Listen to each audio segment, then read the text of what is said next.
What's going on, guys? Welcome to You Suck at Coding. In this second episode of the MERN Miscellaneous tutorial series, we're going to learn how to develop infinite scrolling.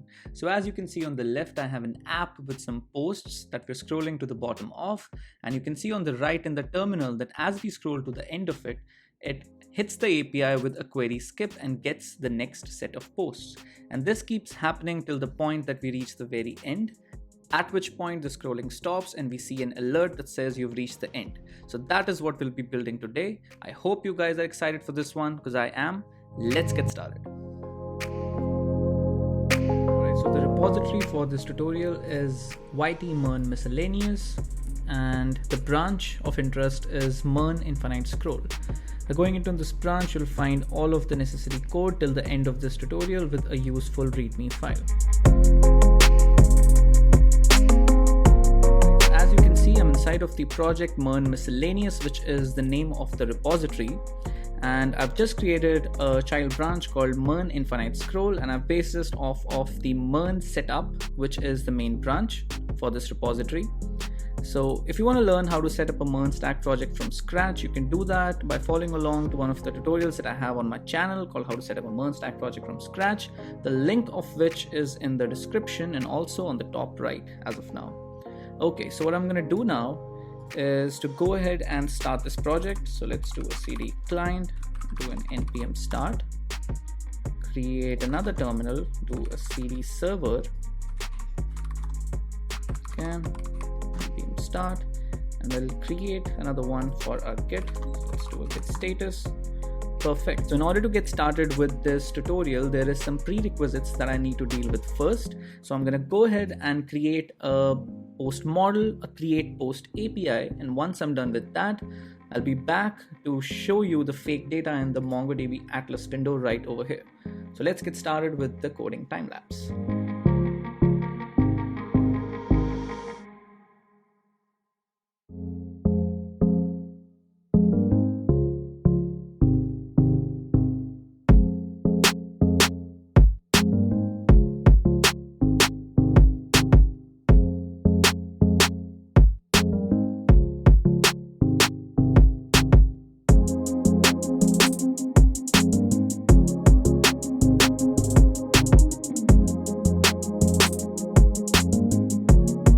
So let's go ahead and test the create API.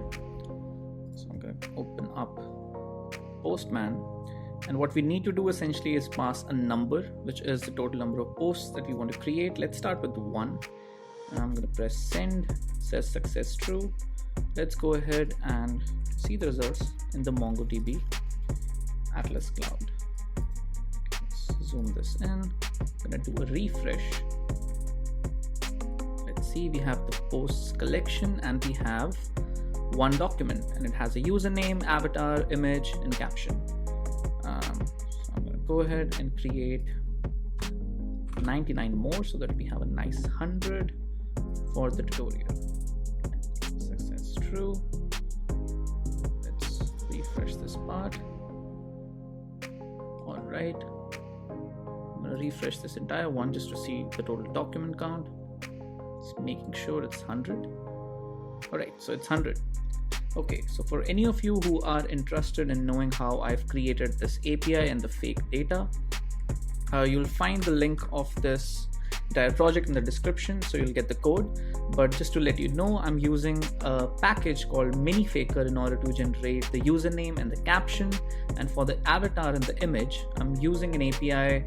I'm not sure what the pronunciation is. It's either PR avatar or Pravatar, and I'm using different size images by randomly calling any of the images that they have. They have like 70 images, like a random one for the avatar and a random one for the image.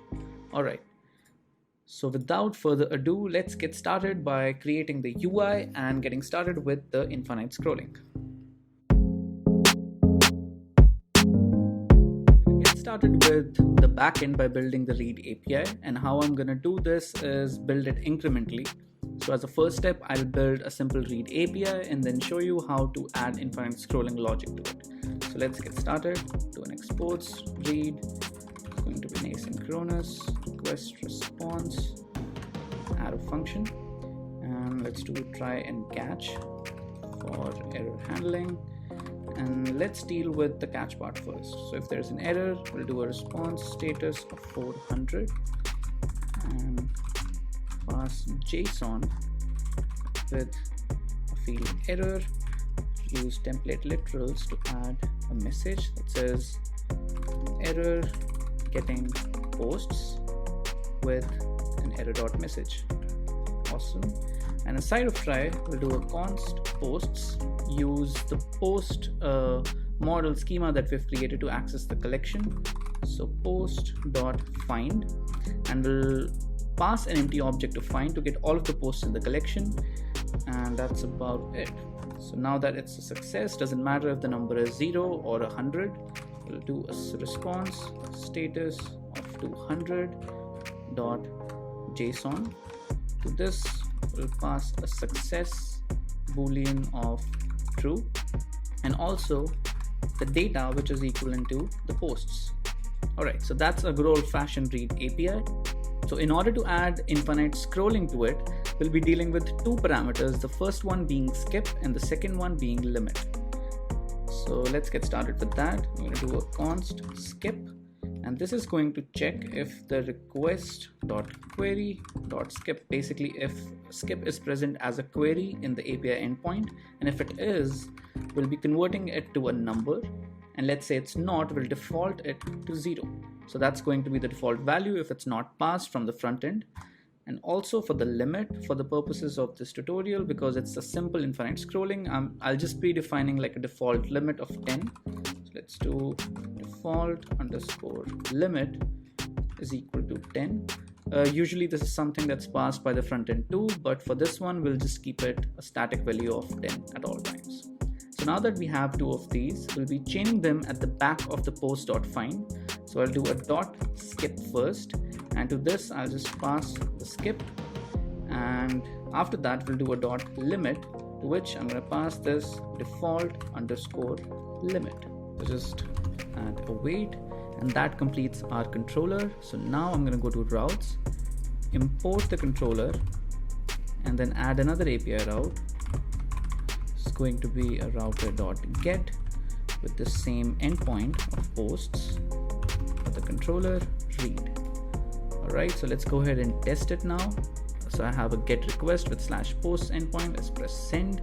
So what this is going to do is to give us the results, which is from 1 to 10 or 0 to 9. So it's going to give us the first 10 posts. And now if I do, let's say, skip of 10, this would give me the next 10. Let's say 20. It's going to change the ID that we receive. 82, and so on and so forth. Alright, so that was it for the backend. Alright, so in order to get started with the front end, let's just first go ahead and delete all of the starter files code for the test.js file. I'm going to get rid of test.js from API, and inside of app.jsx, I'm going to get rid of this function. Actually, let's just get rid of everything and start fresh. And I'm just going to leave in each one that says app.jsx. That's fine. Okay, so as a next step, what we can do is go ahead and install two packages. The first one being TailwindCSS, and then the second one being DaisyUI, which is component library built on top of TailwindCSS. So let's go ahead, open up tailwindcss.com. Let's go to get started. Let's open up a terminal with client.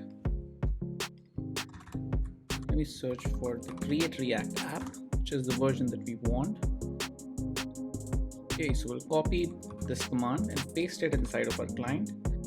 But before we do that, there's actually something important that I wanted to mention, and I think it applies to my current version of create React app as well. So in order for the Tailwind CSS version 3 to work with your React app, you need to have the latest version of the create React app package or the React scripts. I think for this project, I don't have the latest one, so the version 3 wouldn't work. because before version 3 we used to do it with Krakow, but this one just doesn't need any Krakow with it. It just uses the Tailwind post CSS and auto prefixer, and that's about it. So we'll be updating our React scripts. It will be npm I react-scripts at latest, and that should install the latest version of the React scripts to it. Alright, so now that it is done, I'm going to copy this command and paste it in my client, and that should install Tailwind CSS, post CSS and auto prefixer, and this one is going to initialize the Tailwind CSS configuration file, then also the post CSS one. So we'll have two files, post CSS config and tailwind config.js. I'm just going to replace the content of tailwind config.js with what they have. Go to index.css and just paste these directives. Also make sure that your index.js has access to this index.css. And that is about it for Tailwind CSS. So let's go ahead and see if this is working. I'm going to restart the app, the client basically, and the H1 should lose its styling.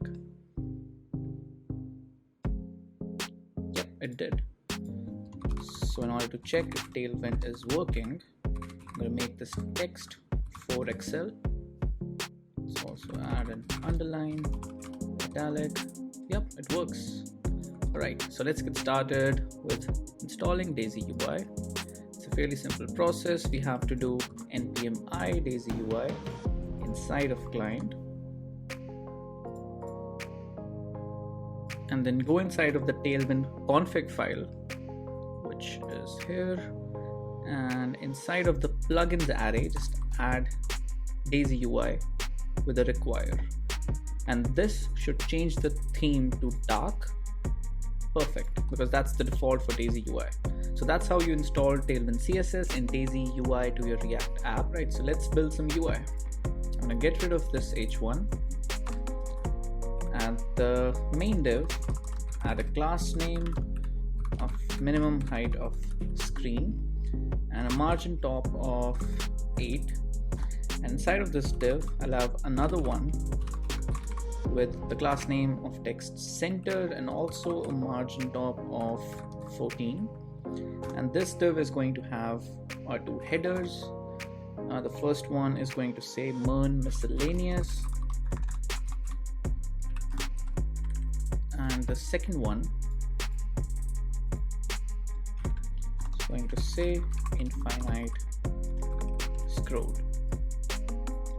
Okay, so this one is just going to have the class name of text 4XL. This one, let's do a text 3XL, a class name from DaisyUI, which is text accent and italic. Perfect, that looks good.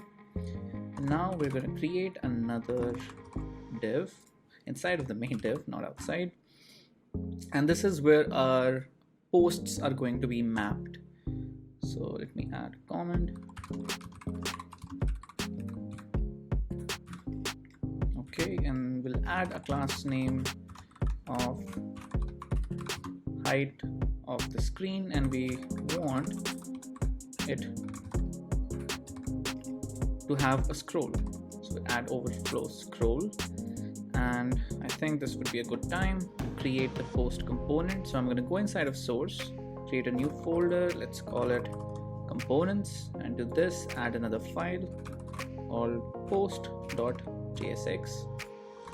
Let's initialize this, add an h1, class name of text 2xl, say posts. Alright, so I'm going to import this inside of the app.jsx file, say components. So we'll do import post from components / post. Perfect, and we'll just create one over here. Okay, so it says posts, that means it is working. Perfect. So now let's go ahead and build the post component with some sample data. Okay, so I'm gonna get rid of this. So the class names that I'll be adding inside of this would be a mixture of DaisyUI's provided style components and Tailwind CSS. So don't get confused if you're just using Tailwind CSS and you find a class name called card, that doesn't work. You'll just have to have both of these packages in order to build the UI with the same class names that I'm using.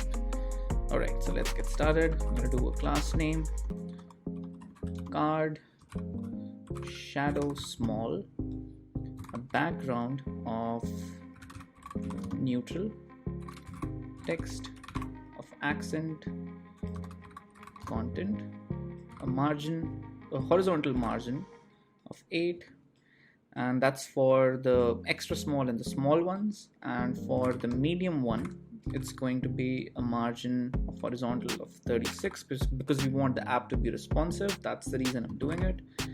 And for the large, we're going to have a margin horizontal of 80, and we'll just have a margin bottom of 28 by default. All right, that's fine. So we have this big ass class name, and inside of here I'm going to add another div with the class name of flex and also a margin vertical of 3. And inside of this one, I'll add a div with the class name of avatar from DaisyUI, and to this pass another div with a horizontal margin of 4. Let's make it rounded, full. Let's give it a width 12 and height 12 to have a circular shape. And inside of this is going to be an image tag. Say, let's just call it avatar.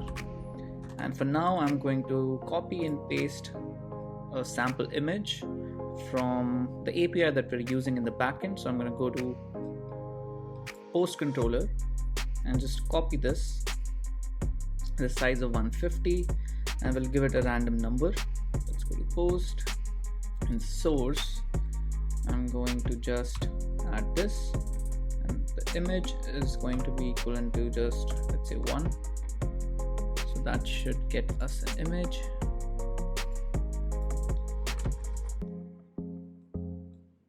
Maybe 2. Okay, let's see how it's working. I think I might have gotten something wrong over here.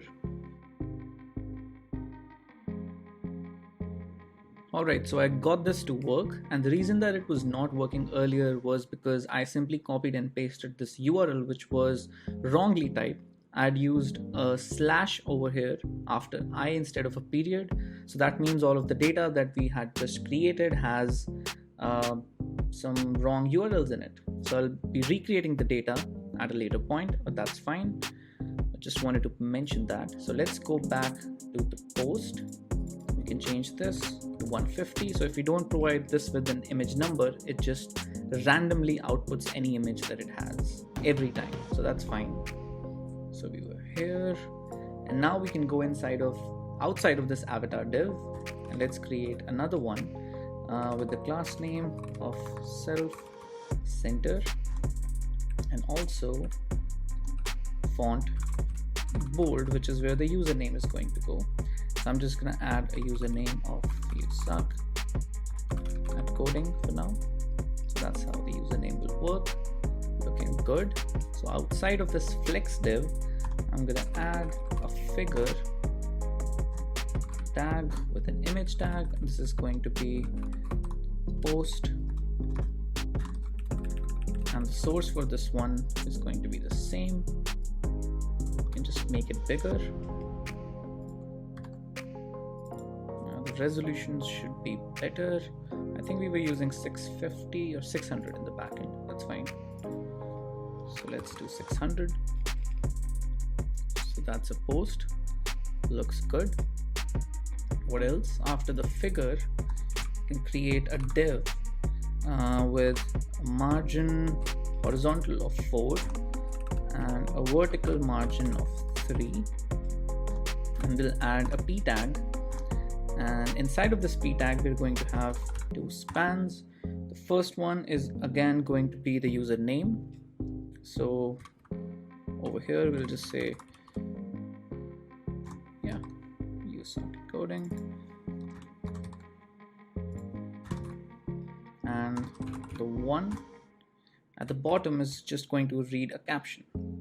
So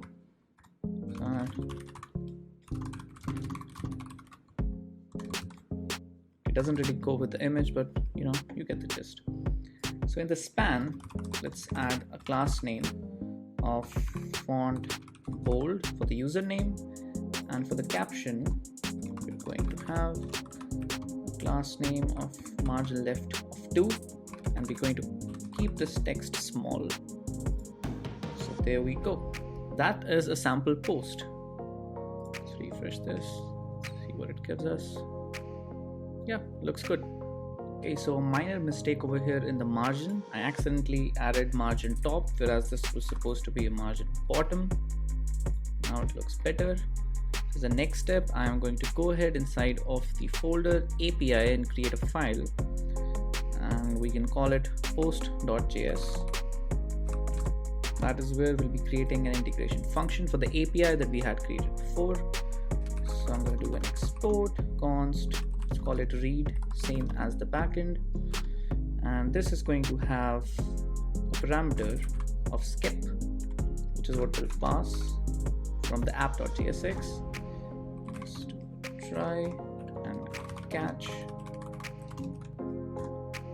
So if there is an error, we're going to throw a new error, whatever the error is. Inside of the try, let's do a const response await fetch, and this fetch is going to have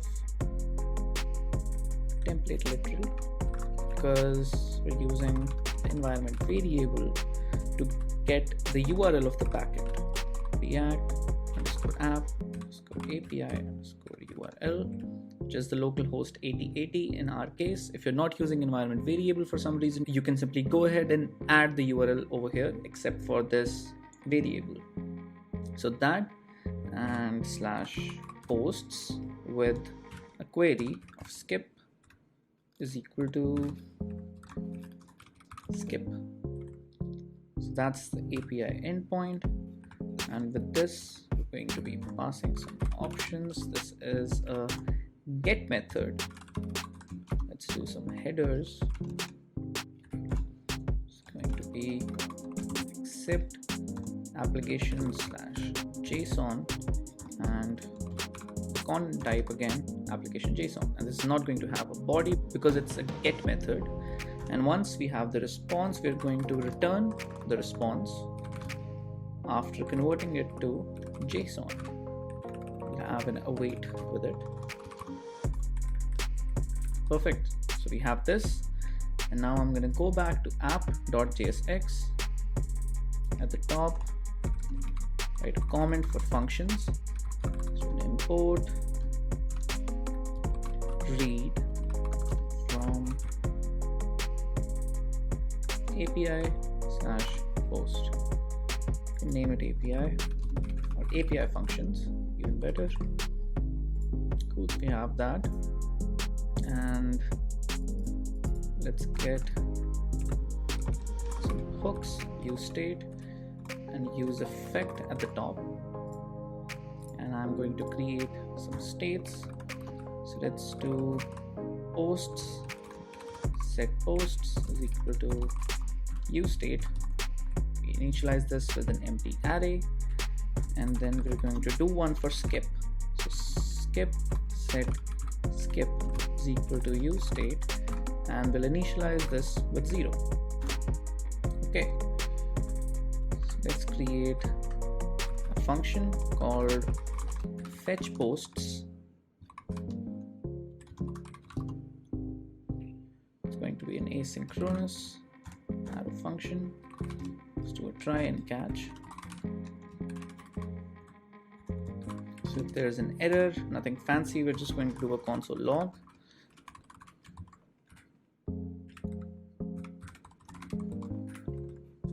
Okay, and for the try part, we'll do a const and we'll destructure the response between data and error. It's going to be await, read, and we'll pass an argument of skip state. So we'll check that if there is an error, or you could do that if success is not true, because that's also something that the response would return if it's a success. But we'll go with the error. Again, nothing fancy. We'll just console log the error over here and we'll do a return so that the function execution stops right here. And if it is a success, we're simply going to set posts for now as data.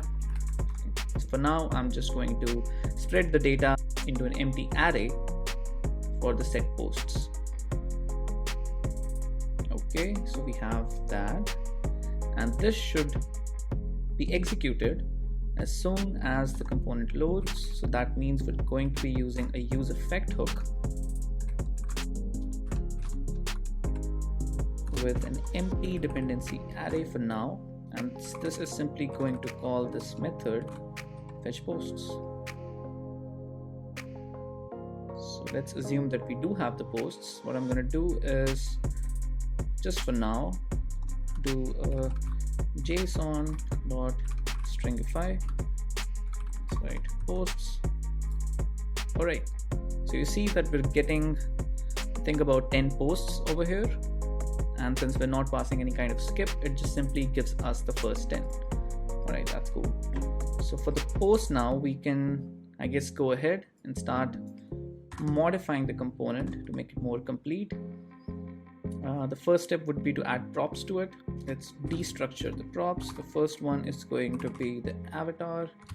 Next one would be username, and let's call it image, and a caption. All right, so we'll replace this URL with avatar, this one with image,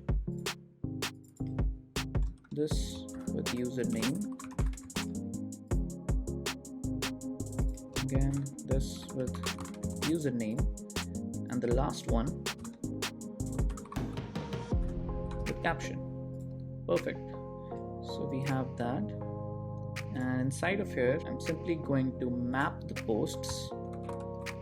The posts, let's add an optional chaining so that the code doesn't break for some reason. Let's do post, and let's get the index for the key in this case. Maybe we could use the ID, that could be better. Yeah, I don't suppose we need the index, so it's just going to be post.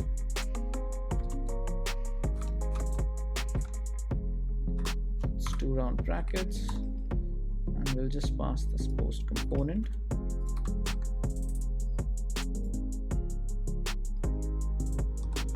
Okay, so we have that, and let's go ahead and pass the props. So what I'm going to do is something different this time. I'm just going to do a key of post dot underscore ID, and for the rest I'm simply going to destructure the post. That should do it. Okay, something wrong with the avatar. Yeah, of course. So this is the time that we go ahead and create the new data so that the avatar works. So I'm just going to quickly do that. Okay, so that is fixed. And as a next step, now we're going to deal with infinite scrolling. So now we're going to go ahead and add infinite scrolling to this, which is actually quite simple.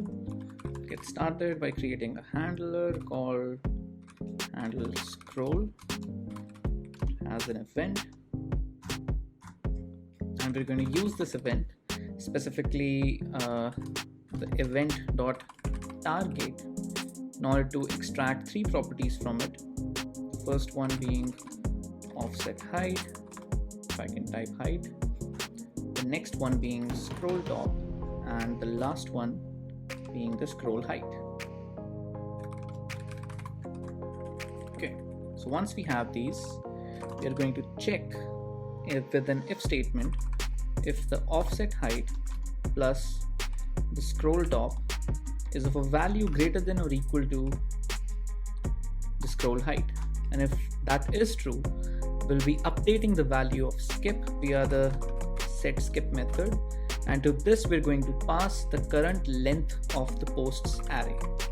So whatever the posts are that are being displayed or are available in the front end, we're going to skip that number and go ahead and get the next 10 in this case. And in order for it to fetch more posts, we'll have to add skip inside of the use effect in the dependency array. So that's something we did not have before. I've just added it.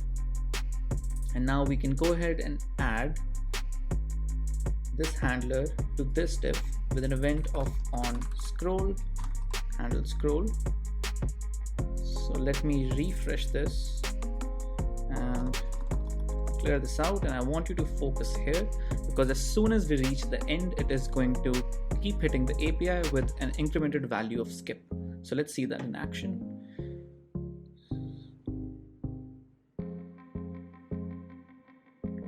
Okay, reaching the end of 10 posts, and as soon as we do that, it says posts skip is equal to 10. So we have the next 10 now.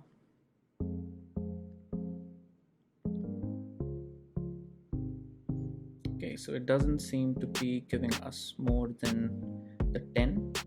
And the reason for that is that I forgot to make a small change over here, which is that as soon as we do get the posts,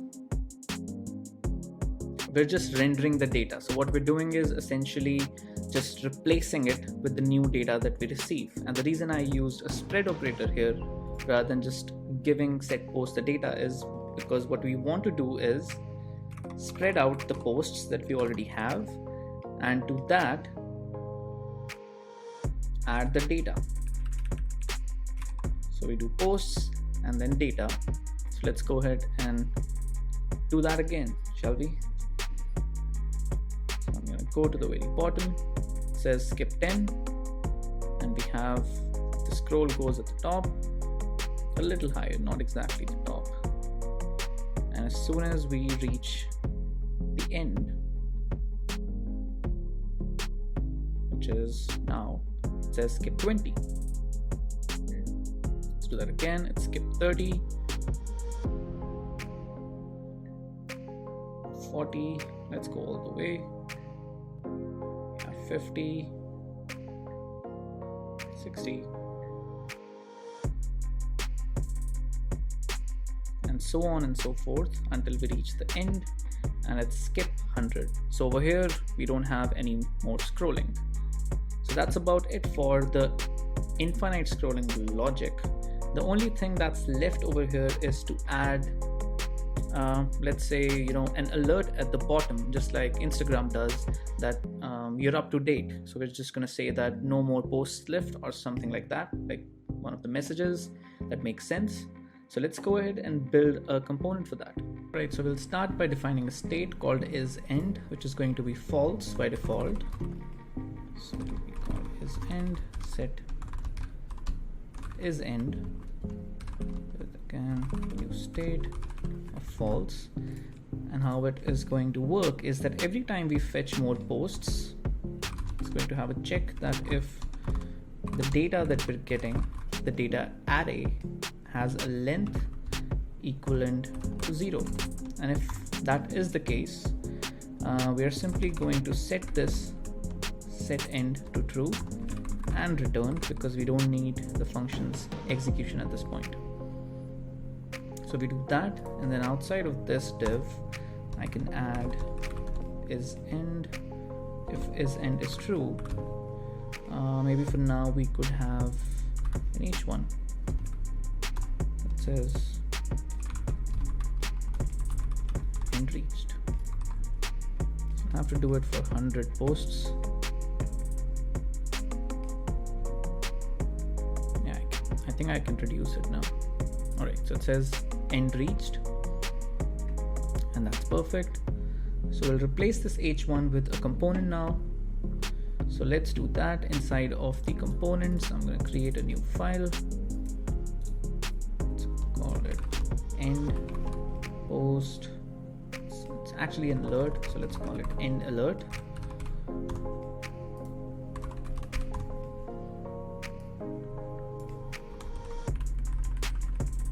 Alright, so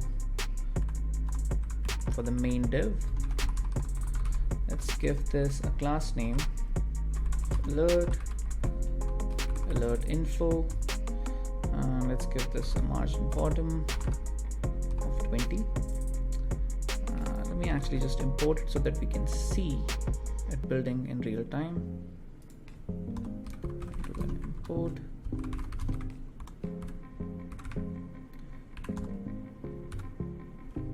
Let's import it from the components, and let's replace this.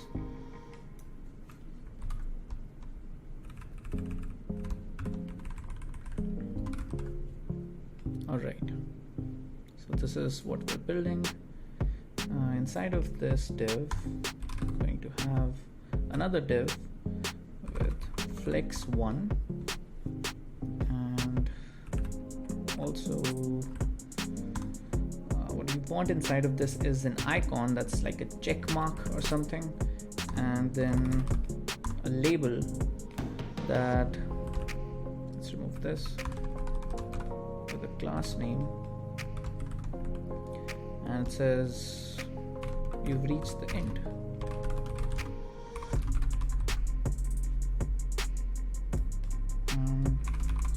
Text accent,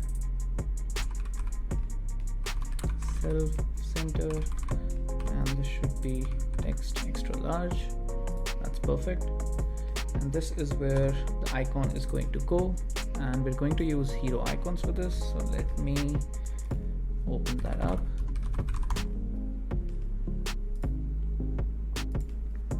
So we could install the package inside of React, but I'm just going to go ahead and search for a checkmark, a tick, let's say.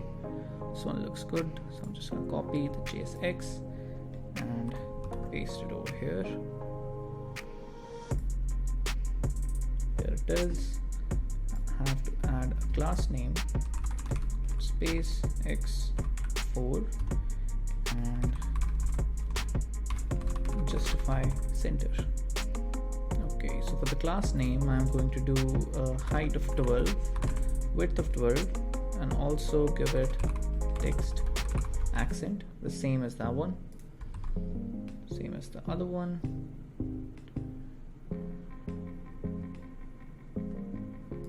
All right, see this? Alright, that's because I've defined this label outside, so it should be inside of this div with the flex1, and that was the reason that was showing up wrong.